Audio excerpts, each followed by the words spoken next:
And Zuguang is working at the German Cancer Research Center. It's shortly called DKFZ as a bioinformatician, and Zuguang is also the author of several bioconductor packages.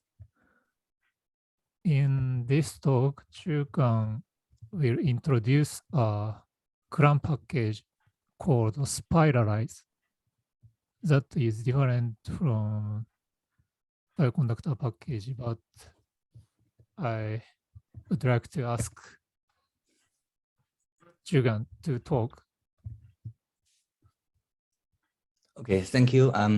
My name is Zuguang Gu, and I'm working in German Cancer Research Center in Germany. And today I'm going to talk about my package called Spiralize. So this package now is CRAN, and instead of bioconductor, because the functionality of this package is like more generalized. It's not only applicable for biological data, but it's also general for all kinds of data. So this package Spiralize is for visualizing data on spirals. So spiral is I mean, in nature you can see, actually you can see spiral and very broadly. For example, and on the right side of this slide, a lollipop, a galaxy. The third one, I don't know its English name. It's very, I think it's very common in Asia. It's used to get rid of mosquitoes, and a rope. And also there are many other things with this spiral shape. I mean, if you look at it, if you look at them, I mean, they look beautiful. So the motivation or the inspiration for developing these packages, a long time ago, I saw a plot from internet, which is on the left side of this slide. It's a spiral visualization of, I think, 4C heat map. So basically it looks very, very nice. And then I did some search on Google, search for spiral visualization. And you can see from these plots, for these spiral plots, you can see basically they are only composed by rectangles and bars. So this means currently the implementation of spiral visualization is still very simple with very limited graphics. So that's why I decided to develop a package which supports more graphics for spiral visualization. So for the spiral, there are many different types of spirals. So you can see there are, if you go to the Wikipedia, you will see there are many forms of different spirals. So the one I used here for the Spiralize package is the is the one called Archimedean spirals. So which is the most top left one, and also the right one.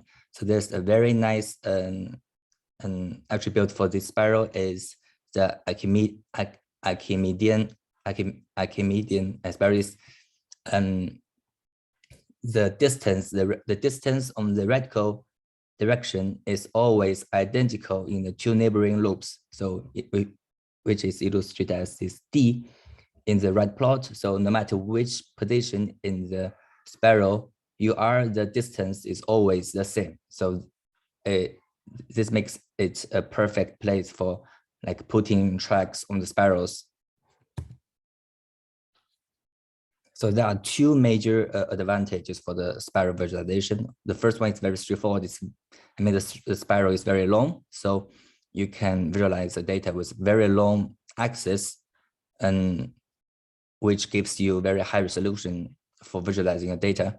Second, because spirals have a formal looping, so like it will have several loops. So it's perfect to visualize time series data, to reveal periodic patterns. So it's like it can correspond between different loops. So each loop corresponds to different period, and the same position with the position with same degree corresponds to some data point with the same time point, but at different period. So it's very easy to correspond between them. So for the design of the spiralized package, and the workflow basically includes 3 steps. The first is to initialize the spiral.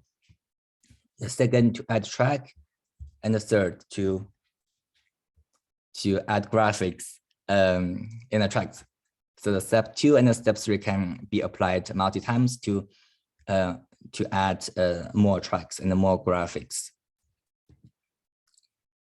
Okay, this is my daughter. He also wants to listen to bioinformatics. So the first step, the initialization of the spiral layout. So what does this step do? It basically, you can configure how many loops the spiral has.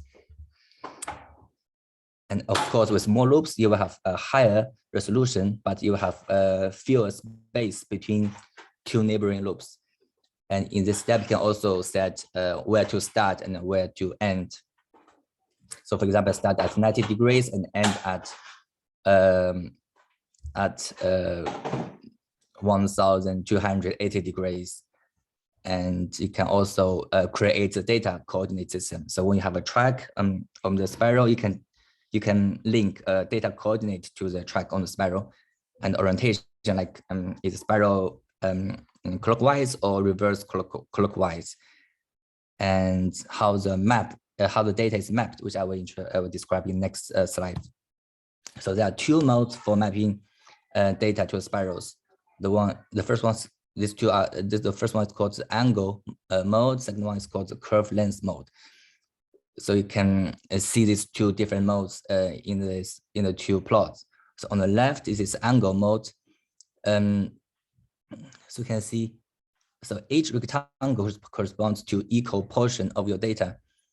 So you can see basically, and the equal portion of data always corresponds to a same interval or degree of a same degree difference. So this is very easy. This is perfect to correspond data between different loops, because under the angle mode, the spiral is can be used to visualize the time series data, and each loop corresponds to 1 period, and you can nicely perfectly corresponds between different period.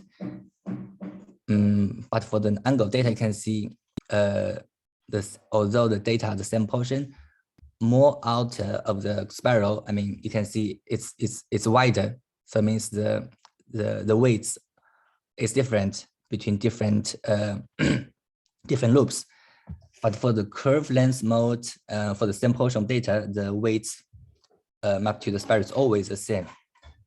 So onto the curve length mode, and it's not suitable to visualize periodic pattern, but it's nicely to retain the relative portion of your data on spirals. So on the spiral, it supports multiple track visualization. So I mean, although the space between 2 loops might not be that big, but still you can do multi-track visualization. And after the spiral has been initialized and the tracks have been created, then we can add low-level graphic functions, like you add points, lines to make complex graphics. So in the spiralized package, there are many low-level graphics functions. There are spiral points, spiral lines, rectangles, segments, polygons, bars, text axes, and images. There's also one very specific graphic function called spiral horizon, which is to make horizon chart along the spirals. And also another 2 functions to draw trees on spirals: the spiral dendrogram function, spiral phyllo function. So in the next few slides, I will show you the examples of these low-level graphics functions. The spiral points, very straightforward, just to add point on spirals. The lines, spiral lines, you can simply draw line. You can also draw an area plot. You can also draw vertical lines against a baseline. Segments, so also segments with arrows. Rectangles, the rectangles is mainly for making heat maps or bar plots. So bar plots. So you can also do stacked bar plots or bars with an unequal weights. So polygons. So I think in application this would be less used, but it supports. And the text, you can add text on the spirals with a different direction. Also, when the text is very long, the text can be curved. Axis, x-axis and y-axis. So for the x-axis, so when the axis label is very long, it can also be curved. So horizontal chart. So this is I would say the best partner for the spiral visualization. So on the right side is an illustration of what is a horizontal chart. So this is a normal line chart or area chart. So for the horizontal chart, it actually folds or cuts the original line area chart into several bands and just layer one band on another. So this is the final horizontal chart. You can see if you cut the original line chart into 4 bands, so each line we can call it a band and overlay bands one on each other. Actually, we can see we save the height by 4-fold. So if we say the height of this original is edge, now the horizontal chart only needs 1/4 of edge. So this is a very nice visualization for plotting region with very small height, which is perfect for the spiral visualization, because when you have a lot, so many loops on spiral, actually the height of the track are normally very small. So the whole horizontal chart is very suitable for spiral visualization. And add images, you can just simply add the image at a certain position, and you can also fill the image into the tracks. Arrows. And there are 2 functions to draw trees. So one is for the spiral dendrogram works with dendrogram, and the spiral phyllo works with the phyllo objects, because these 2 objects, they have different data structures. So and I just wrote 2 different functions for them. And on the other hand, like the dendrogram object, the edge class object, and the phyllo object, they cannot be perfectly or 100% converted to each other. So that's why I write 2 different functions. So for the trees, you can it's very easy to highlight like either the background or directly the branches with different colors. Highlight, you can highlight the part of the spirals, the tracks, and you can also highlight across multiple loops. And there is a specific function called spiral initialized by time. So this works specifically for the time object. So there's one advantage of this function is it automatically determines the unit of the period based on the input data. So for example, on the left side, I think the period is 1 year, and on the right side, the period is I think it's 1 minute. So this period is automatically inferred from the data, and also the axis labels are automatically determined. There's a second initialization function called spiral initialized by GCOR. So this is specifically works with genomic positions. It's very similar as spiral initialized because genomic positions are also numeric values, and except spiral initialized by GCOR and automatically formats the axis label. So in this example, you can see the labels are from 2 megabyte to 8 megabyte. So this automatically inferred. So in the next few slides, I will just give you some real world examples. There are 11 examples.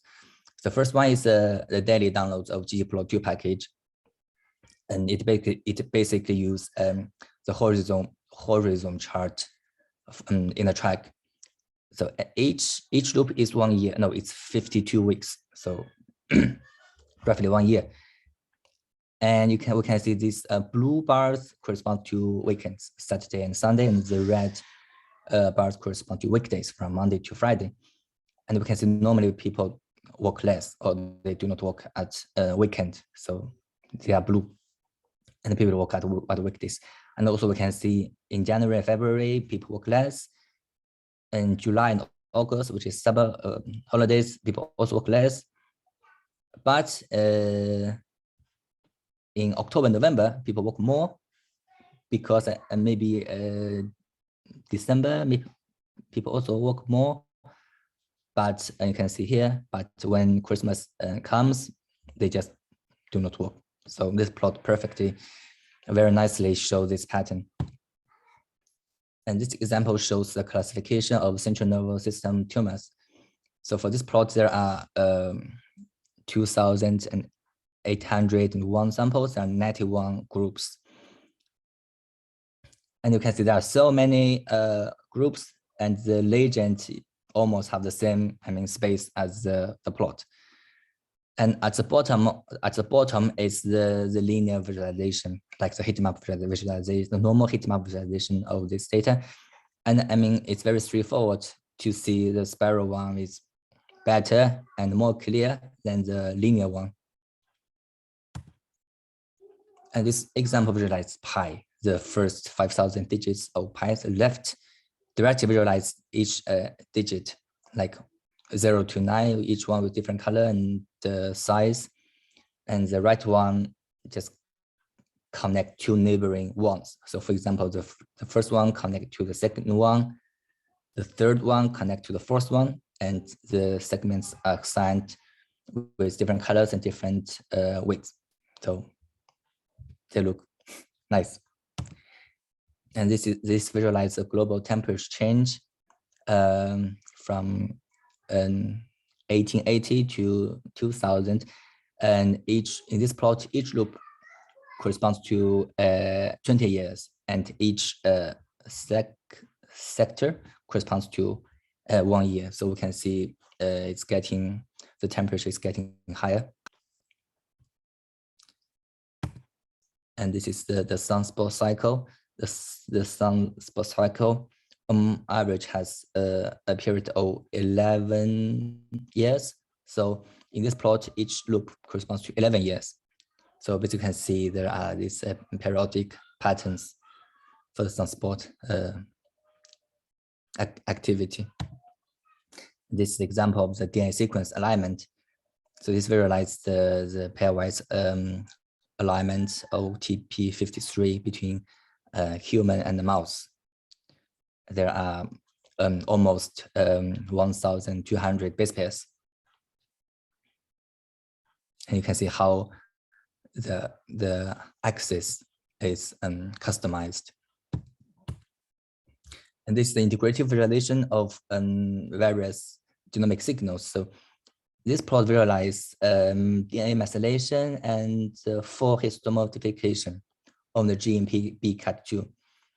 So you can see there are a gene model, this line, and this is the methylation track, and it's 1, 2, 3, 4 other tracks for the 4 histone modification signals. So we can correspond between these different epigenetic signals. For example, this is the TSS, the transcriptional start site. The CBT are basically unmethylated, and you can see there's a high density for the red is H3K24 acetylation, and maybe a little bit weaker H3K4 monomethylation. So you can actually correspond very nicely between different signals. And this is the visualization for the GitHub Comments for my R packages. So the point size is proportional to the number of commits. And you can see very easily, like on which period, which package I more actively developed. And there's also another thing very interesting is actually you can see here, like these commits are there for the same day at different year. And also we can observe here for the complex heat map here, this line and this line. And for the gtrace, it's also a bioconductor package, this line, but this pattern we cannot observe for the CRAM package. For example, the second line, we cannot observe it.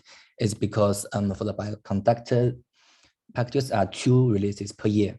So actually they correspond to these 2 releases. So I normally have many commits before the release and after the release. So that's why you can see these lines patterns here for all my bioconductor packages. And this is the example for visualizing images on Spiral.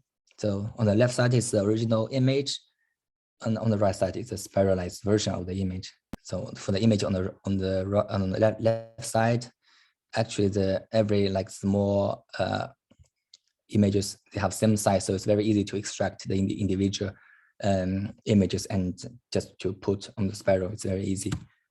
And this is another example to spiralize a long image to the Spiral. So maybe some of you already know this plot. This is a very long image, very long painting. So the bottom is original one. You can see it's very long. And this is the spiralized version. And the last example is the reproduction of the a life tree, which contains more than 50,000 organisms. So on the left side is the plot, is the original paper, and on the right side is the one I try to remake. So basically you can see it's very similar. And on the right side, the original one, you can see that these small icons. So if I can have this kind of data, it's also very easy to add these icons here on the plot made by Spiralize. So now we come to the conclusion. So it allows, so this is what I have already mentioned before. It's able to visualize data with very high resolution because it has a very long axis. Second, it allows multi-track visualization. Third, it's efficient for time series data to reveal periodic patterns. And the last one, and to be frankly speaking, spiralized visualization is not a very widely used visualization method. So it's not like heat map or this plot in a normal coordinate.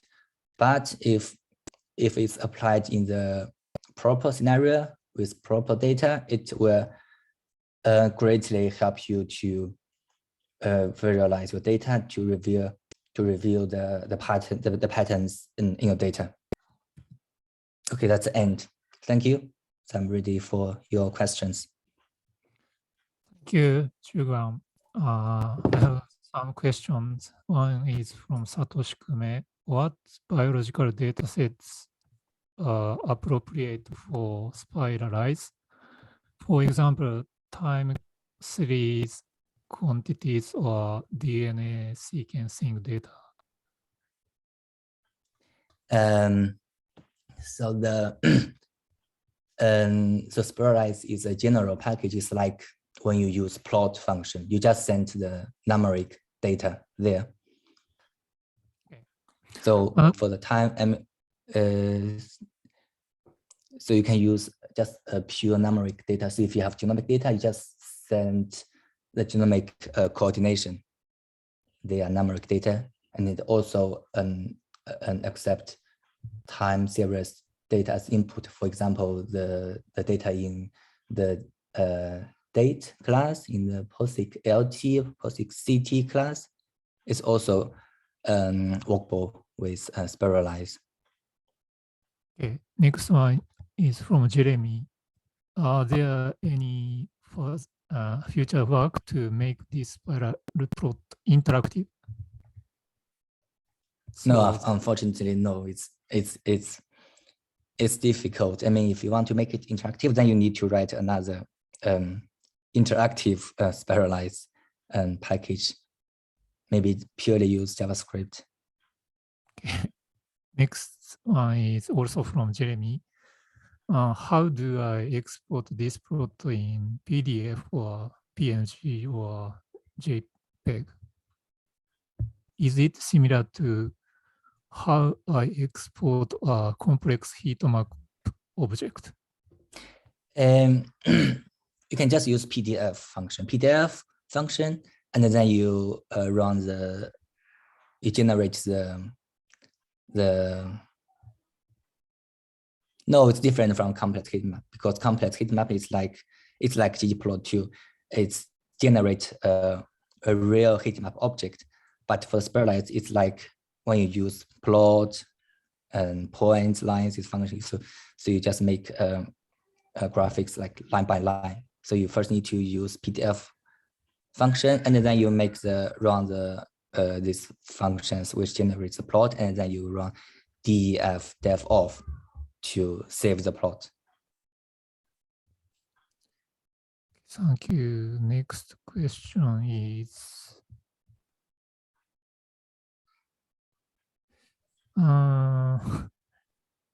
is there a clustering function integrated into the spiral plot, like complex heat map?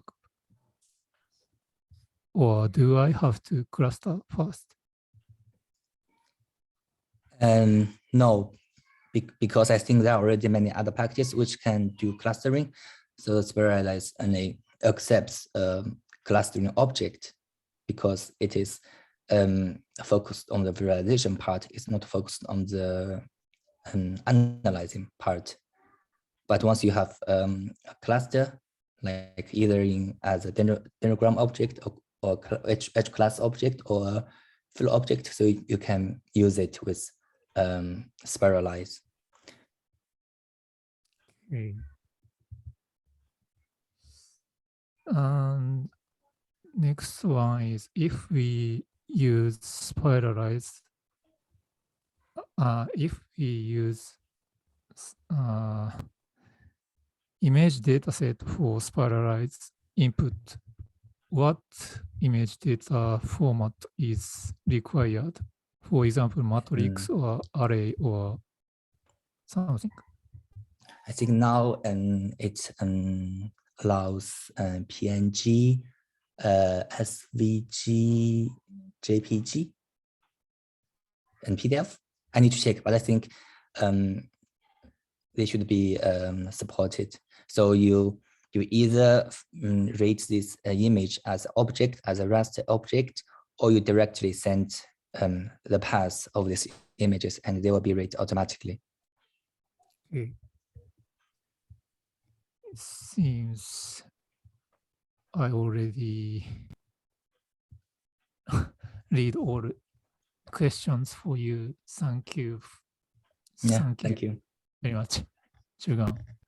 Thank you too.